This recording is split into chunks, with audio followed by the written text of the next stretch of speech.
अप्रैल 2025 की ये बात है। दरअसल एक बुजुर्ग महिला जो कि बाजार से जल्दी घर वापस आ गई थी। उसने घर आकर देखा तो घर के जो दरवाजे थे ज्यादातर खुले हुए थे, लेकिन एक दरवाजा बंद था। लेकिन उस दरवाजे के पीछे से कुछ अजीब तरह की आवाजें आ रही थी। तब वो महिला एकदम शांत होती है और शांत होने के बाद वो रुक जाती है, ये देखने के लिए कि आखिरकार ये आवाजें किस तरह की आ रही हैं और क्यों आ रही हैं। तभी उन्हें चुपके से उसने खिड़की से जब झांक कर देखा तो उस बुजुर्ग महिला का पति, जिसकी उम्र लगभग 60 साल के आसपास होती है, वो बिल्कुल नग्न अवस्था में था। उस व्यक्ति को देखकर वो एकदम हैरान हो जाती है, परेशान हो जाती है। लेकिन उसके पैरों की जमीन तब खिसक जाती है जब उस बुजुर्ग महिला ने अपनी ही सगी भतीजे को नग्न अवस्था में देखा और अपने पति के साथ देखा। बस इतना देखना था कि वो एकदम ये सोचने पर मजबूर हो जाती है कि आखिरकार मैं करूं तो क्या करूं। तब वो महिला चुपके से जाकर अपने सोफे पर बैठ जाती है और इंतजार कर रही थी ये दोनों कब बाहर निकलेंगे। आखिरकार वो दोनों बाहर निकलते हैं और निकलने के बाद उस बुजुर्ग महिला ने इन दोनों का काफी विरोध किया और विरोध करने के बाद सीधा अपने भाई के पास पहुंच जाती है और भाई से जाकर कहती है कि कुछ भी हो जाए, किसी भी कीमत पर तुम्हें अपनी बेटी की शादी करनी ही पड़ेगी, क्योंकि उसकी बेटी की जो उम्र हो चुकी थी वो लगभग 27 साल के आसपास हो चुकी थी। आखिरकार उसके पिता ने लड़की के मेहनत की, दिन रात एक किया और 1 महीने के अंदर अंदर एक लड़का तलाश कर लिया और 1 महीने के अंदर ही उसकी शादी करा देती है। शादी तो हो जाती है, लड़की विदा होकर भी चली जाती है, लेकिन यहीं से एक कत्ल की इबारत लिखी जाती है। वो भी ऐसा कत्ल जिसकी गूंज पूरे प्रदेश भर में फैल जाती है। आज की इस कहानी के माध्यम से ये जानने की कोशिश करते हैं कि आखिरकार उस कत्ल के पीछे की कहानी क्या थी और कैसे उस कत्ल का खुलासा होता है। आदाब, नमस्कार, सत श्री अकाल। मैं उस्मान सैफी। आज की जो सच्ची घटना मैं आपको सुनाने जा रहा हूं, ये सच्ची घटना है बिहार प्रदेश का एक जिला है औरंगाबाद। औरंगाबाद की ही ये सच्ची घटना है। दरअसल एक युवक जिसकी उम्र लगभग 27 साल के आसपास रही होगी, नाम उसका प्रियांशु कुमार उर्फ छोटू होता है, जो कि 24 जून 2025 को बनारस से वापस आ रहा था, रांची बनारस इंटरसिटी रेलगाड़ी से। और जैसे वो नवी नगर रेलवे स्टेशन पर आने वाला था, तभी वो अपनी माँ को फ़ोन करके कहता है, माँ मुझे थोड़ा देर हो जाएगी, इसलिए रेलवे स्टेशन से मुझे घर वापस लाने के लिए, जो उसका गांव लगता है बड़वान लगता है, वहाँ से वापस लाने के लिए मुझे किसी को भेज दो। तभी उसकी माँ ने देखा कि हाँ बेटा रात में आएगा, थोड़ा परेशान हो जाएगा, इसलिए वो मोटरसाइकिल से, दो गांव के ही दो लड़के होते हैं, एक का नाम सोनू होता है, दूसरे का नाम अनूप होता है, वो पल्सर बाइक लेकर सीधा रेलवे स्टेशन पहुंच जाते हैं और वहां जाकर आराम से इंतजार कर रहे थे कि कब प्रियांशु कुमार उर्फ छोटू आएगा। और जैसे ही प्रियांशु कुमार उर्फ छोटू आता है, उसे अपनी वो बाइक पे बिठाते हैं और बाइक पे बिठाने के बाद 24 जून 2025 की रात 7:30 बजे के आसपास का ये वाकया रहा होगा। इसी बीच में बराबर में एक और बाइक आती है जो कि बहुत तेजी से आ रही थी और तेजी से आने के बाद एकदम से ब्रेक लगाती है और ब्रेक लगते ही उस पर भी दो लड़के बैठे हुए थे। वो पूछने की भैया, पहले नमस्ते करते हैं, नमस्ते करने के बाद पूछते हैं कि हम लोगों को देवराज विघाई गांव लगता है, वहां पर जाना है, रास्ता नहीं पता है, तो क्या आप हमें रास्ता बता सकते हो। जैसे ही बाइक सवार ने यहां पर इन 3 लड़कों से, जिस 3 लड़कों में प्रियांशु होता है, सोनू और अनूप होता है, इनसे पूछा जाता है कि हमें देवराज बिगहा जाना है, तो वो कहते हैं कि आप परेशान मत होइए, यहां से थोड़ा सा आगे चलेंगे तो 2 किलोमीटर दूर है, आराम से आप पहुंच जाना, 2 किलोमीटर की बात है। जैसे ये गाड़ी, पहली वाली तो रुकी गई थी रास्ता पूछने के लिए, दूसरी वाली भी गाड़ी रुक जाती है रास्ता बताने के लिए। और जैसे ही रास्ता बताने वाली बात आती है, इसके बाद एक के बाद एक 7 या 8 गोलियां चलती हैं और जैसी गोली चलती हैं तुरंत ही ये गोलियां लग जाती हैं प्रियांशु कुमार उर्फ छोटू को, गोली लग जाती हैं। उसके बाद यहां से वो भाग जाते हैं, जो गोली मारने वाले थे, और यहां से भाग जाते हैं। अब ये सोनू और अनूप ये समझ नहीं पा रहे थे कि आखिरकार करें तो क्या करें, क्योंकि उन्होंने काफी चीखे चिल्लाए, शोर मचाया, आसपास के लोग भी आते हैं। ऐसी स्थिति में बस तत्काल प्रभाव से उस प्रियांशु को यहां से उठाते हैं, नबीनगर में ही एक मगध मल्टी स्पेशलिटी हॉस्पिटल होता है, वहां लेकर जाते हैं। कहते हैं कि हम लोग ऐसी तरह से वहां से आ रहे थे और एकदम से अचानक ही बाइक सवार ने रास्ता पूछा और उन्होंने तुरंत ही गोली चला दी। सब हमारी मदद कर दीजिए, हमारे भैया का इलाज कर दीजिए। बस इतना था कि डॉक्टर ने देखना शुरू किया, गोली लगी थी लेकिन वो तो मर चुका था। अब उसका इलाज कैसे करें, वो कहते हैं कि ये मर चुका है। तुरंत ही जो हॉस्पिटल वाले होते हैं नज़दीकी पुलिस स्टेशन यानी कि नबीनगर को फ़ोन करते हैं, सूचना देते हैं, और जो एसएचओ होते हैं मृत्युंजय कुमार उपाध्याय अपनी टीम के साथ मौके पर पहुंच जाते हैं। एफएसएल टीम, सर्विलांस की टीम यहां पर पहुंच जाती है, ये जांच पड़ताल करने के लिए, ये देखने के लिए कि आखिरकार क्या मामला है। उन दोनों लड़कों से भी पूछा जाता है, जिसका नाम अनूप होता है, सोनू होता है, उनसे पूछा जाता है, जैसे सोनू का असली नाम होता है अमित कुमार, उनसे पूछा जाता है कि इतनी गोलियां चलती हैं 7-8, लेकिन तुम्हें एक भी गोली लगती, क्या बात है, इसके पीछे का क्या कारण है। अब एसएचओ ने उन दोनों लड़कों से सख्ती से पूछताछ करना शुरू किया है। जब सख्ती से पूछा, एक बार नहीं, 2 बार नहीं, बार बार पूछते रहे, लेकिन दोनों लड़कों में जैसे शुरू से उन्होंने कहानी बताई थी वैसे ही वो लगातार कहानी बताते चलते हैं। कहते हैं कि साहब हमारा इसमें कोई रोल नहीं है, हमें तो सिर्फ ये कहा गया था कि वो रेलवे स्टेशन से आएगा, रात हो जाएगी, इसलिए उनको लेके वापस आना है, हमारा बस इतना ही कसूर है। पुलिस उनसे पूछताछ कर रही थी और पुलिस को कई दिन बीतने के बाद भी कोई ऐसी लीड नहीं मिल पा रही थी, आखिरकार करे तो क्या करे। आखिरकार पुलिस ने जब प्रियांशु के मोबाइल की सीडीआर निकलवाई जाती है, कॉल डेटा रिकॉर्ड, उससे पता चलता है कि इसने अपनी पत्नी को एक ही दिन में लगभग 50 से ज्यादा बार बातचीत हुई थी। 50 से ज्यादा बार बातचीत क्या हुई थी, बस यही जानना था। अब यहां से जो इसकी पत्नी है उसके बारे में पता चलता है कि 45 दिन पहले यानी कि 11 मई 2025 को शादी होती है, जो कि लड़की का नाम होता है गुंजा सिंह। गुंजा सिंह जो कि नबी नगर की रहने वाली होती है। अब उससे पूछा जाता है कि तुम्हारी क्या बातचीत हुई थी, तो उसने बता दिया जैसे एक सामान्य पति और पत्नी के बीच बातचीत होती है। तभी पुलिस ने डिमांड की कि जो अपना नंबर है ना मोबाइल, यह हमें दे दीजिए, कुछ हमें देखना है, कुछ हमें पड़ताल करनी है। अब जैसे ही गुंजा से उसका मोबाइल नंबर मांगा जाता है तो गुंजा साफ इनकार कर देती है कि मेरे मोबाइल में कुछ जरूरी चीजें हैं तो इसलिए मैं दे नहीं सकती। पुलिस कहती है कि पति से भी ज्यादा जरूरी कोई चीज हो सकती है क्या। जब पुलिस ने इस लड़की से, जबकि दुल्हन होती है, 45 दिन पहले उसकी शादी होती है, उससे पूछा जाता है कि आप मोबाइल क्यों नहीं देना चाहती, वो सटीक आंसर नहीं दे पा रही थी। पुलिस ने उसका मोबाइल भी लिया और साथ ही उसको भी हिरासत में ले लिया। 2 जुलाई 2025 को आखिरकार पुलिस उसे हिरासत में लेती है। अब उससे पूछताछ करती है कि क्या बातचीत हुई थी, शुरुआत से बताओ। तो हर बार वो उसकी नई कहानी होती थी। जब हर बार नई कहानी होती थी तब पुलिस ने अपने तरीके से जब उससे गुंजा सिंह से पूछताछ करना शुरू किया है, तब उसने असल कहानी बताना शुरू किया है। दरअसल वो बताती है जब वो छोटी सी थी, बचपन में वो अपने फूफा के साथ चली जाती है, यानी कि फूफी उसे अपने साथ ले जाती है और उसका मकसद था कि वहीं रहेगी, पढ़ेगी, वहीं खाना पीना रहना सब कुछ उसकी जिंदगी का वहीं फूफी के घर पर हो रहा था। जब वो 12 साल की हो जाती है तो 12 साल की होने के दौरान ही जब उसके फूफा थे 45 साल के, तब उसके फूफा के प्रति उसका अट्रैक्शन बढ़ जाता है।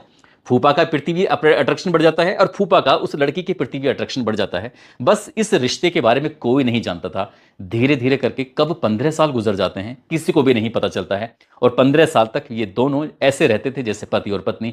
ऐसा कोई इनके बीच में कुछ छुपा हुआ नहीं था। चाहे वो हालांकि जो उसके फूफा होते हैं वो डाल्टनगंज एक लगती है जगह, वहां पर बस के बड़े कारोबारी होते हैं, पैसे की कोई दिक्कत नहीं, कोई परेशानी नहीं थी और घर में कोई शक की कोई गुंजाइश भी नहीं थी। यानी गुंजा सिंह की जो बुआ थी उसको अपनी भतीजी पर कोई भी शक सुबह नहीं था, लेकिन वो नहीं जानती थी कि उसकी सगी भतीजी का उसके पति के साथ अवैध संबंध है। कोई रोका टोकी नहीं थी, कोई यहाँ पर कोई दिक्कत किसी को नहीं थी। जब मौका मिलता था तब दोनों आपस में मिलते थे, बातचीत होती थी। अब ऐसी स्थिति में जब लड़की की उम्र शादी के लायक होती है तब उसके लिए कई रिश्ते भी आया करते थे।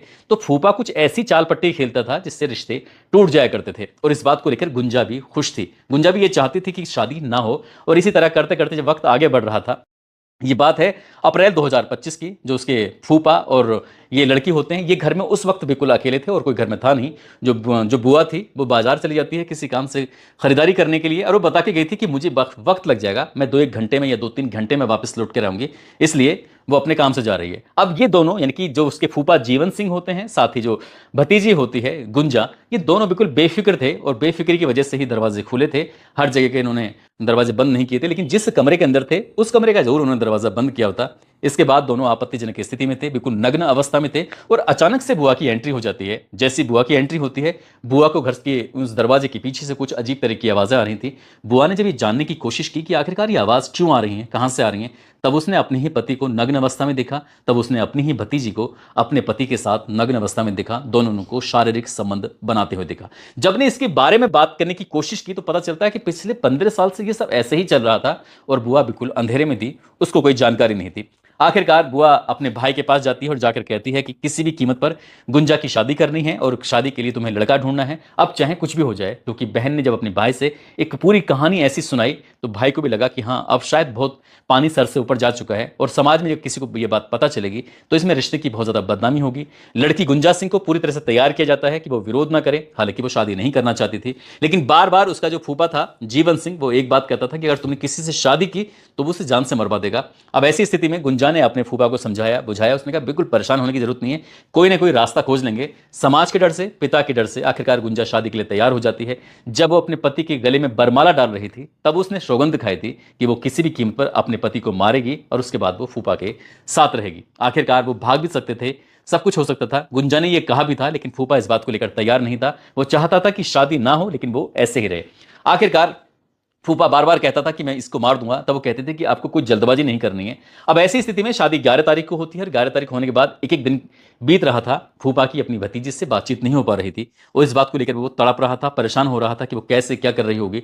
पता चलता है कि अगले 10 या 11 दिन तक उस घर में बहुत सारे मेहमान थे, आ रहे थे जा रहे थे। ऐसी स्थिति में गुंजा को अपने उस प्रेमी से, जो फूफा था, जो 60 साल का बुजुर्ग आदमी था, उससे बातचीत करने का अवसर नहीं मिल पा रहा था। और इसी बीच में ये प्लान करते हैं, जब 20 मई 25 के बाद में जिनकी बातचीत नॉर्मल होना शुरू हो जाती है, तभी वो कहता है कि इनको मारना है और मारने के लिए पूरी प्लानिंग हो जाती है। प्लानिंग के लिए एक झारखंड की एक जगह लगती है, जिला लगता है गढ़वा, गढ़वा का ही एक कांडी जगह लगती है और कांडी का ही एक गांव लगता है थाना क्षेत्र का रामा बांध दुर्वा। वहां के रहने वाले 2 लड़के होते हैं, एक का नाम जयशंकर चौबे होता है, एक का नाम मुकेश शर्मा होता है। इनकी व्यवस्था की जाती है, यानी कि ये शूटर होते हैं और जो जीवन सिंह होता है इनकी व्यवस्था करता है। लड़की से कहता है कि मुझे जितनी जल्दी हो सके अपने हस्बैंड का फोटो दो ताकि उससे मैं इन शूटरों को दिखा सकूं और ये जाकर तुम्हारे घर की पैरवी करेंगे। अब शूटरों ने पैरवी करना शुरू कर दिया। इस घर के जो बड़गांव होता है उसके गांव के आसपास ये जुट जाते हैं, लग जाते हैं। बस वो बार बार एक ही बात कर रहे थे गुंजा से कि किसी भी तरकीब से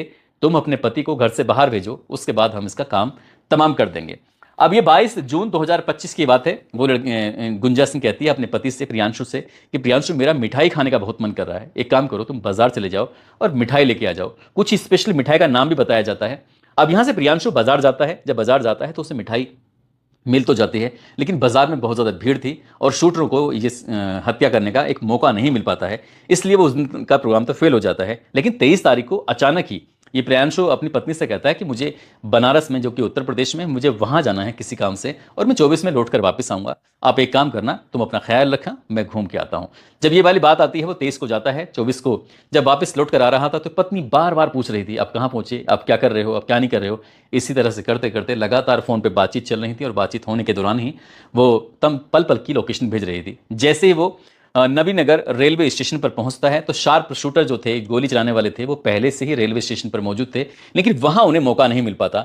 और उस रेलवे स्टेशन से जैसे निकल के लगभग 3-4 किलोमीटर दूर आगे पहुंचे थे तो लैम्बो खाप मोड़ पड़ता है। वहां जाकर बाइक ओवरटेक करती है और जाकर पूछा जाता है कि वो देवराज बिघा की गांव जाना है, उसका आप एड्रेस बता सकते हो। और जैसे ही एड्रेस बताने के लिए प्रियांशु अपनी बाइक को रोकता है, एक के बाद एक 7-8 गोलियां चल जाती हैं। और जैसी गोली चलती हैं, उनका मकसद शार्प शूटर का सिर्फ और सिर्फ प्रियांशु उर्फ छोटू को मारना था। उसकी वो हत्या कर देते हैं, हत्या करके चले जाते हैं। लेकिन पुलिस ने जैसे ही इस गुंजा सिंह को हिरासत में लिया, पूरी कहानी सामने आ जाती है। गुंजा सिंह भी पकड़ी जाती है, साथ में दोनों शार्प शूटर भी पकड़े जाते हैं, लेकिन फूफा अभी फरार चल रहे हैं। जब हमने ये कहानी आपको सुनाई थी तब वो फूफा फरार थे। फूफा को पकड़ने के लिए पुलिस ने लगातार दबिशें दे रही थी। और जो औरंगाबाद की जो एसएसपी होते हैं, एसएसपी ने एक एसआईटी का टीम का गठन किया था और एसआईटी ने वाकई बड़ी खूबसूरती से जांच कर पूरे घटनाक्रम का खुलासा किया। वाकई पूरी टीम बधाई की पात्र है। दोस्तों, इस पूरे घटनाक्रम को सुनाने का उद्देश्य किसी को परेशान करना नहीं है, किसी का दिल दुखाना नहीं है, बल्कि आपको जागरूक करना है, आपको सचेत करना है। जिस तरह से गुंजा सिंह ने अपने फूफा के साथ, वो भी उससे उम्र में दुगनी उम्र का आदमी था, जब वो 12 साल की थी तब उससे प्यार हो गया था, और ऐसे ही करते करते जब वो 27 साल की हो जाती है तब तक, यानी कि 15 साल तक इनका प्यार चलता रहता है और किसी को इस बात की भनक तक नहीं लगती। इस घटनाक्रम से, इस कहानी से एक संदेश मिलता है, चाहे कोई कितना ही प्यारा क्यों ना हो, बेटी को कभी दूसरे के घर पर नहीं छोड़ना चाहिए। बेटी को अपने ही घर पर रखना चाहिए, उसकी परवरिश करनी चाहिए और उस पर नज़र भी रखनी चाहिए। क्योंकि समाज में बहुत सारे गिद्ध घूम रहे हैं, कोई फूफा के भेष में घूम रहा है तो कोई किसी और भेष में घूम रहा है। इसलिए बेटियों की सुरक्षा करना माँ बाप की सबसे पहली जिम्मेदारी बनती है, उनको जिम्मेदारी निभानी पड़ेगी।